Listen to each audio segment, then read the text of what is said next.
Pregnant women காமனாக எனக்கு on the கால் கேட்குறது, டாக்டர் எனக்கு இப்போ ஃபீவர் இருக்குது, ஹெட்டேக் இருக்குது, கோல்டு இருக்குது. இது காமனாக ப்ரெக்னென்சியில் இதை எப்படி ட்ரீட் பண்ணணும்? கண்டிப்பாக ப்ரெக்னென்சியில் நம்மளுடைய எதிர்ப்பு சக்தி கண்டிப்பாக கம்மியாகும். அதனால ஈஸியாக இன்ஃபெக்ஷன் ஆகக்கூடிய சான்சஸ் இருக்குது. ஸோ ஃபீவர், கோல்டு, காஃப் ப்ரெக்னென்சியில் காமன் தான்.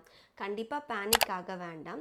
அந்த மாதிரி ஒரு சிச்சுவேஷன் இருந்தது, ஒரு லைட் ஃபீவர், கோல்ட் அண்ட் காஃப்னா கண்டிப்பாக ஒரு பேராசிட்டமால் எடுத்துக்கலாம். நிறைய தண்ணி குடிக்கணும். அண்ட் அதே மாதிரி உங்களுக்கு ஓகேனா ஒரு ஸ்டீம் இன்ஹலேஷன் எடுத்துக்கலாம். ஒருவேளை இந்த ஃபீவர் ரொம்ப ஹை கிரேடாக இருக்குது, கான்ஸ்டண்ட்டாக காஃப் இருக்குது, ரன்னிங் நோஸ் இருந்துகிட்டே இருக்குது, 1-2 நாளைக்கு மேலேயும் சரியாகலைன்னா உங்கள் டாக்டரை கண்டிப்பாக கன்சல்ட் பண்ணிவிட்டு அதுக்குண்டான ஆன்டிபயோட்டிக்ஸ் எடுத்துக்கலாம். ப்ரெக்னென்சியில் நிறையா சேஃபான ஆன்டிபயோட்டிக்ஸ் இருக்குது. ஸோ அதை டாக்டர் ப்ரிஸ்கிரிப்ஷனோடு எடுத்துக்கிட்டிங்கன்னா பெட்டர். டாக்டர் ப்ரிஸ்கிரிப்ஷன் இல்லாமல் ஓவர் த கவுண்டர் அன்னெசரியான ட்ரக்ஸை எடுத்துக்காதீங்க. ஸோ ஃபீவர், கோல்ட் அண்ட் காஃப்னா பேனிக் ஆகாதீங்க. Just relax, stay calm, take lot of water and take rest.